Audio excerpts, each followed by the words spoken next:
자, 오늘 본문을 중심으로 올라가는 기도 내려오는 응답이라는 제목으로 말씀을 선포할 때 하나님의 크신 은혜가 우리 가운데 함께하기를 바라고 은혜 받은 대로 아멘하여 하나님 앞에 영광 돌릴 수 있는 기회가 될 수 있기를 바랍니다.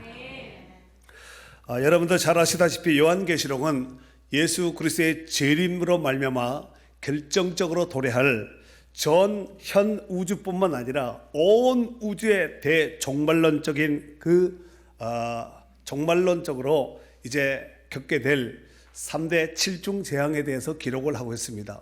3대라 하면은 인, 나팔, 대접인데 이것이 각각 인 7, 대접 7, 나팔 7 이렇게 해서 인, 대접, 나팔 3대 7중 이것이 각각 7개씩 이렇게 재앙이 쏟아져서 3대 7중 재앙이라고 말을 하는 것입니다.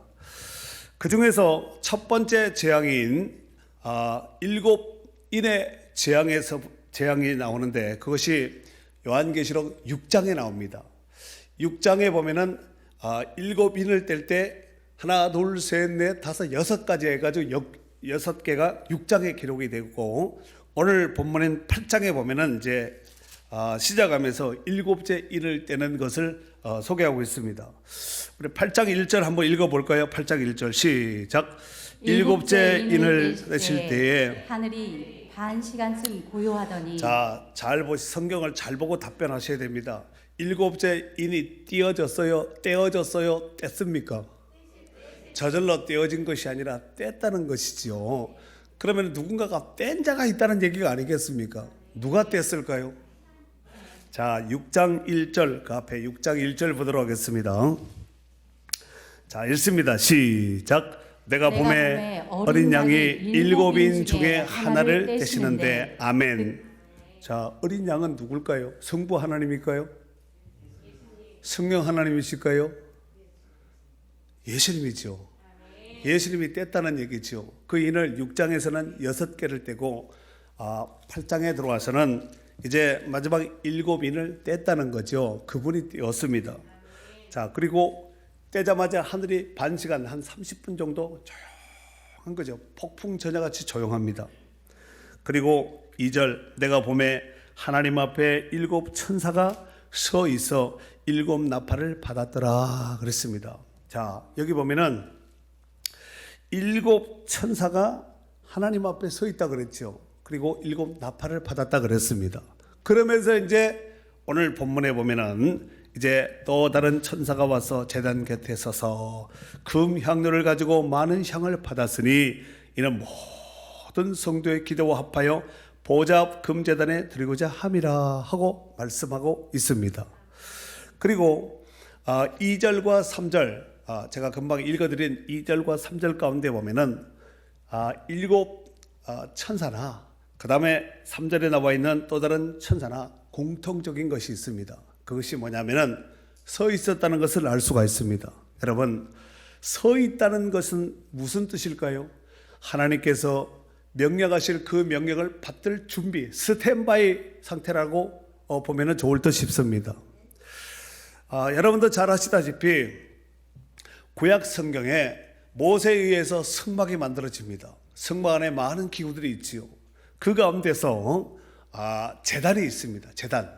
그런데 천상에도 하나님 앞에 금제단이 있다는 거예요. 이 땅에 제단이 있듯이 제단은 뭐 하는 것이 하나님 앞에 제물을 태워서 올리는 것이 제단이 아니겠습니까?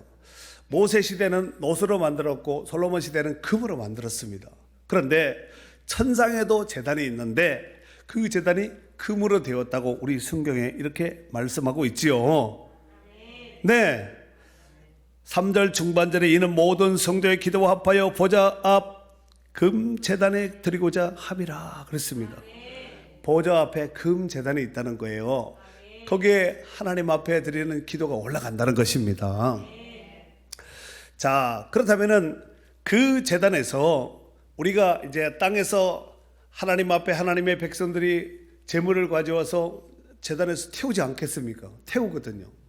굽는 것이 아니라 태웁니다. 바싹 태우는 건데 우리 눈에는 고기가 타는구나, 소, 양, 비둘기, 염소 이런 것들이 타는구나, 육신의 눈에는 그렇게 보이지만 영적으로 볼 때는 천사가 제단 곁에 서서 금 향료를 가지고 그 향을 담는다는 거예요. 그 향이라면은 성도들이 하나님 앞에 드리는 자세, 믿음, 헌신, 이 중심을 하나님이 다 천사를 통해 다 걷어서 담아서 하나님 보좌 앞에 있는 금제단에 올라간다는 것을 알 수가 있습니다. 그러니까 오늘 또 우리가 예배 드리는 이 예배가 단순히 우리가 모였다가 찬송 몇 번 하고 앉았다 일어섰다 말씀 듣고 끝나는 것이 아니라 영적으로 볼 때는 하나님의 천사가 우리의 예배를 통하여 우리의 마음 중심 찬양 이 모든 것들을 하나님 앞에 올리는 거죠. 아멘이죠. 그래서 이것은 그냥 단순하게 하늘로만 연기처럼 올라가서 사라지는 것이 아니라 하나님 보좌 금제단에 드린다고 이렇게 말씀하고 있습니다.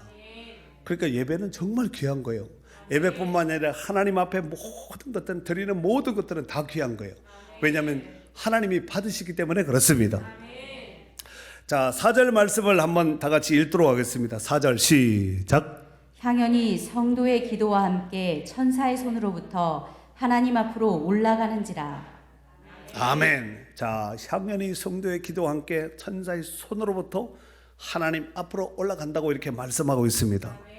여기서 올라가는지라 하는 이 단어가 아나바이노라는 단어를 쓰는데 이것은 올라가다, 그 다음에 오르다 이런 뜻을 가지고 있습니다. 그런데 이것이 문법적으로 볼 때는 직설법 과거 능동태인데 이게 무슨 소리냐면은 모든 성도들의 기도는 향이 되어서 과거로부터 지금까지 계속해서 천사의 손에 받들려서 하나님 앞에 직접 올라간다는 뜻입니다. 여러분, 기도는 절대로 내려가는 법이 없습니다. 물건은 주머니에서 떨어진다 할지라도 우리가 하나님 앞에 드리는 것은 다 올라가는 거예요. 그리고 3절 하반절에 보면은 그 올라간 천사의 손에 받들려서 올라간 그 기도가 향연과 함께 올라간 그 기도가 하나님 보좌 앞에 있는 금제단에 드렸다고 이렇게 말씀하고 있지요. 여러분, 금제단에 드렸다는 그 말씀은 성도들의 기도는 천사의 손에 받들려 하나님 보좌 앞에 있는 금제단에 올려졌다는 말입니다. 이러보건대 성도들의 기도는 그만큼 귀한 것이고 하나님께서도 귀하게 보신다는 말씀입니다. 그렇게 올려진 기도를 일컬어서 상달이라고 하나님께 상달되었다 그럽니다. 아멘. 그렇습니다. 기도는 하나님께 올려지는 것입니다. 우리의 기도가 하나님 앞에 올려졌다는 것은 정말 귀한 것입니다. 이렇게 올려진 기도에 하나님께서 결제한 것이 오케이 사인한 것이 응답이라 그러는 거예요. 천상에서 오케이 하면은 땅에서는 응답이 되는 것이에요. 이러보건대 많은 기도가 올려졌다는 말은 무슨 뜻이냐면은 많은 응답과 직결되어 있습니다. 기도 제목이 많다, 기도를 많이 한다는 것은 응답을 많이 받는다, 하나님께로부터 주어지는 것을 많이 누린다는 얘기입니다. 그러해서 우리는 병고침을 받고 문제도 해결받고 막혔던 진로와 막막했던 인생길이 열리고 뚫리고 풀리는 역사를 이루게 될 줄로 믿습니다. 이러한 응답의 역사가 성도들은 날마다 시도 때도 없이 누리게 될 줄로 믿습니다. 사랑하는 성도 여러분, 성경 안에서 기도하여 하나님께로부터 응답받은 사람들이 수를 헤아릴 수 없을 정도로 많습니다. 그들 가운데서 개인적인 문제를 포함한 기타 질병이나 환난이나 이런 것 가운데서도 응답받은 이도 있고, 더 나아가서는 국가적인 재앙, 이런 위기 앞에서 하나님 앞에 기도해서 나라를 건진받고 나라를 구한 이런 왕들도, 이런 사람들도 있다는 것을 볼 수가 있습니다. 이를테면 유다왕 히스기야 왕 때에 아수르의 사내립이 군사 18만 5천 명을 이끌고 예루살렘을 포위하고 히스기야 왕에게 선전포고했습니다. 내가 목숨만 살려줄 테니까 무기를 버리고 투항해라. 그러면 목숨만은 살려주겠다 하고 이렇게 성을 감싸고 18만 5천 명이면 여러분 숫자 한번 생각을 해보세요. 문망 인구의 10배가 넘는 이런 사람들이, 군사들이 무장한 충무장한 무기로 완전 무장한 군사들이 18만 5천 명이 예루살렘 성을 포위하고 있는데, 그때의 유다 히스기야 왕은 이 군사들을 물리칠 힘이 없는 거예요. 대항할 수 있는 능력이 없는 거예요. 그럴 때에 히스기야는 하나님의 성전에 올라가서 눈물로 하나님 앞에 간절히 호소하고 기도했습니다. 그때에 히스기야가 하나님께 올린 기도가 이사야 37장 14절 이하에 기록되어 있는데 다 읽을 수는 없고 37장 20절 마지막 절에 나와 있는 부분만 제가 한번 읽도록 하겠습니다. 우리 하나님 여호와여, 이제 우리를 그의 손에서 구원하사 천하 만국이 주만이 여호와이신 줄을 알게 하옵소서 하니라 그랬어요. 이렇게 기도해 눈물로 하나님 앞에 호소하며 부르짖어 기도했다는 것입니다. 이에 히스기야의 눈물의 기도를 들으신 하나님께서 하룻밤 사이에 아수르의 군사 18만 5천 명을 마치 이 가을에 떨어지는 추풍 낙엽처럼 그들을 몰살시킴으로 나라를 아수르에서 건져내신 줄로 믿습니다. 히스기야가 병들어 죽을 병에 걸렸을 때에도 하나님 앞에 히스기야는 눈물로 기도했습니다. 히스기야는 눈물이 많은 사람인 것 같아요.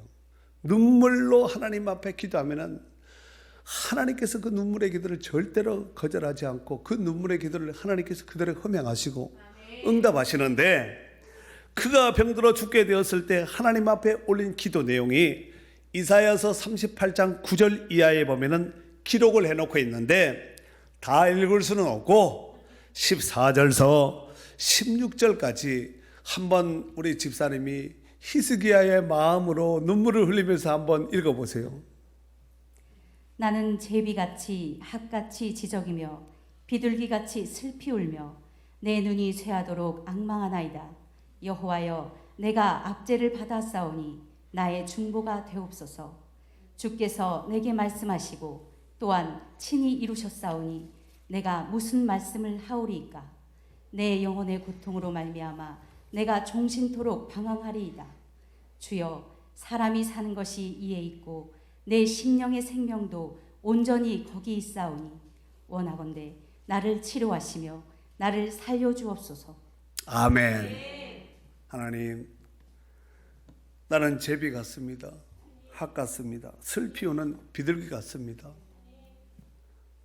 사람이 사는 것이 내게 있지 않고 하나님께 있습니다. 원하건대 나를 치료하시고 나를 나 좀 살려주세요. 이렇게 눈물로 하나님 앞에 부르짖어 기도했더니 하나님께서 히스기야의 기도를 들으신 거예요. 그래서 이사야 38장 5절에 보면은 하나님께서 이렇게 응답하셨습니다. 내가 내 기도를 들었고 내 눈물을 보았노라. 내가 내 소원을 15년을 더하고 그 뒤에 보면은 아수르의 손아귀에서 내가 이 성을 보호하겠다 하고 하나님께서 응답해 주신 것입니다. 그로 인해서 히스기야 왕은 개인적으로는 기도하여 죽을 병에서 살아나게 되었고 국가적으로는 아수르의 공격으로부터 건짐을 받게 된 줄로 믿습니다. 시편 20편 7절에 보면은 어떤 사람은 병거, 어떤 사람은 말을 의지하나 우리는 우리 하나님 여호와 이름을 자랑하리로다 그랬습니다. 병거가 아니라 말이 아니라 하나님을 자랑하고 하나님을 의지하여서 히스기야는 살아났다는 것입니다. 이것이 하나님께서 히스기야에게만 준 은혜겠습니까? 우리도 위기와 어려움과 환난과 고난을 겪게 된다면 하나님 앞에 히스기야처럼 기도해야 됩니다. 아멘이죠. 사랑하는 성도 여러분, 기도하는 백성은 어떤 위기를 만난다 할지라도 결단코 망하지 않습니다. 하지만 하나님을 의지하지 않고 기도하지 않는 백성은 망합니다. 이것이 성경과 역사가 가르친 교훈이 아니겠습니까? 특별히 국가의 지도자가 하나님을 알고 국가의 운명을 하나님 앞에 놓고 기도한다면 그 나라는 절대로 망하지 않습니다. 오히려 위기 앞에서 더 강해질 수 있는 기회인 줄로 믿습니다. 우리나라 대통령도 믿는 대통령에 대해서 이 코로나의 심각한 위기 상황 가운데서 하나님 앞에 히스기야처럼 눈물로 기도하고 부르짖어 기도하는 대통령이 되었다면 얼마나 좋겠습니까? 출애굽기 17장 8절 이하에 보면은 이스라엘 백성들이 출애굽의 여정 가운데서 르비딤에 도착합니다. 그곳에서 아말렉과 전투를 벌인 장면이 나옵니다. 그때에 참으로 신기한 일이 벌어졌습니다. 모세가 손을 들면 이스라엘이 이기고, 모세가 팔이 피곤하여 손을 내리면 아말렉이 이기는 거예요. 이게 몇 번 아마 이렇게 거듭됐겠지요.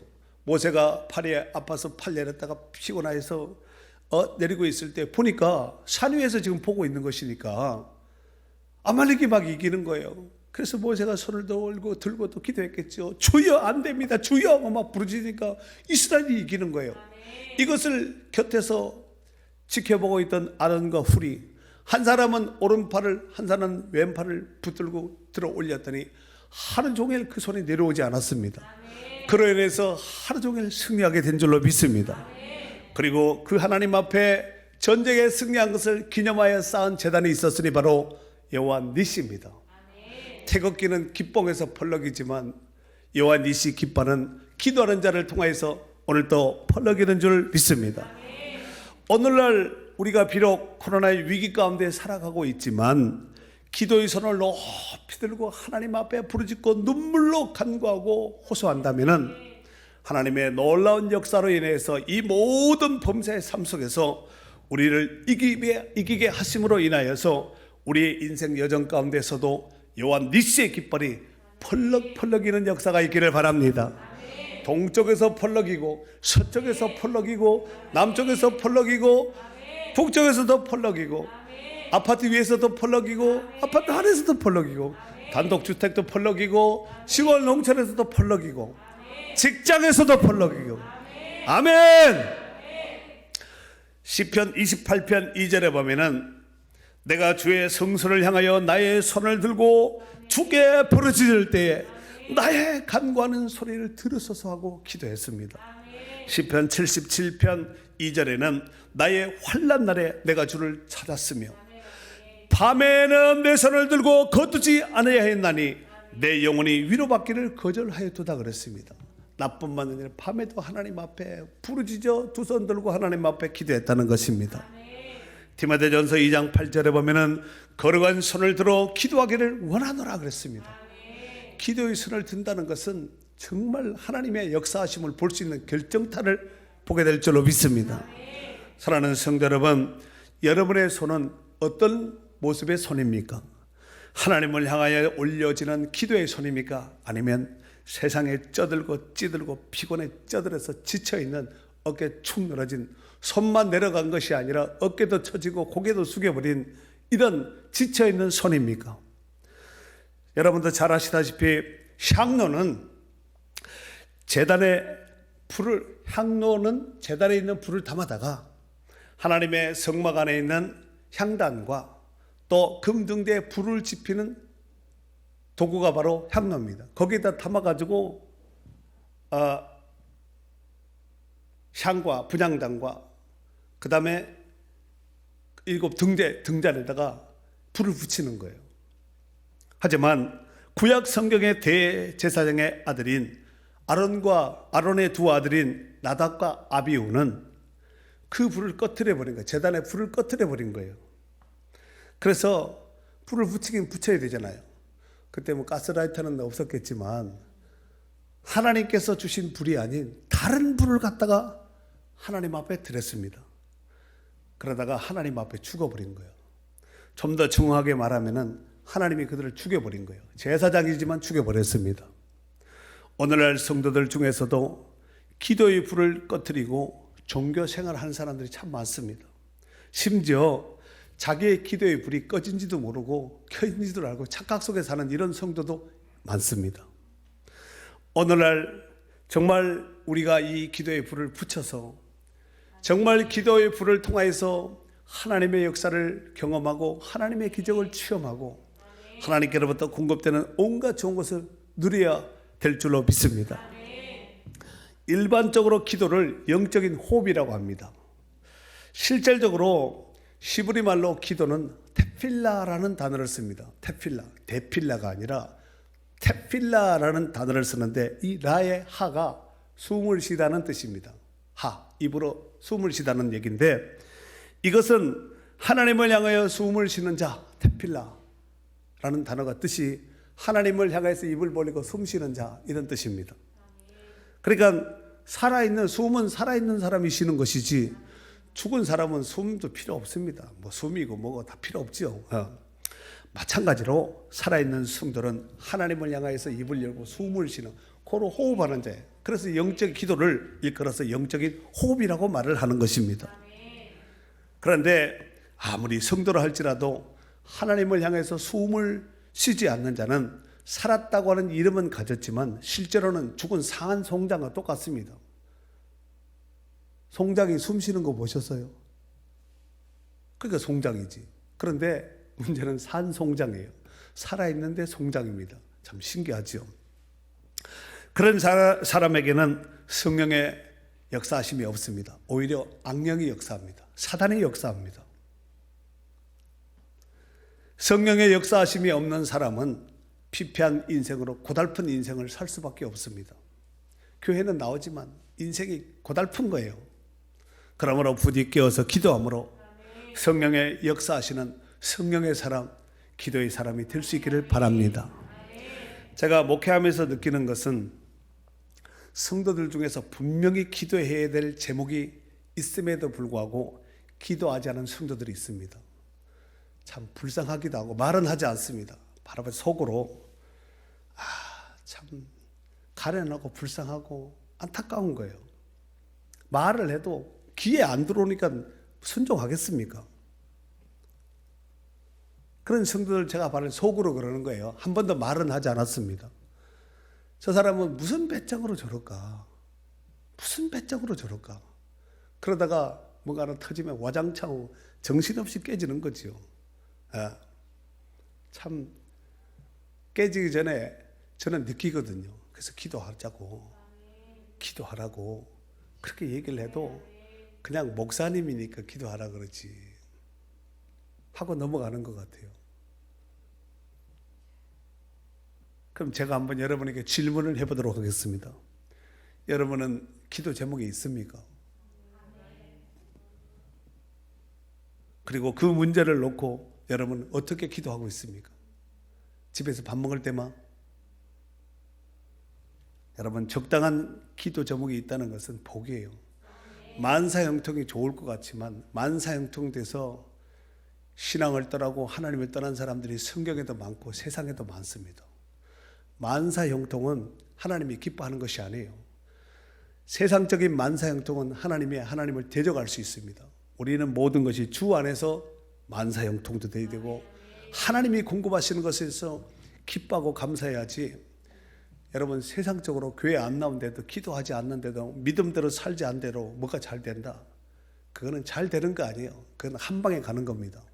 하나님은 우리에게 있어야 할 모든 필요를 기도를 통해서 공급하신다는 사실을 명심해야 될 줄로 믿습니다.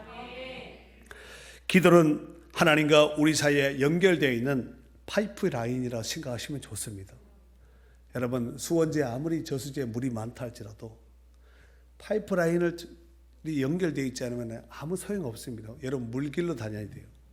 그러나 여러분이 물길로 가지 않아도 되는 그 이유는 그 수원지에 있는 물을 파이프라인 다 연결해서 다 이렇게 수도로 그냥 아파트에서부터 그냥 뭐 다 이렇게 파이프라인이 공급되어 있으니까 연결되어 있으니까 그 물을 쓸 수 있는 것이지.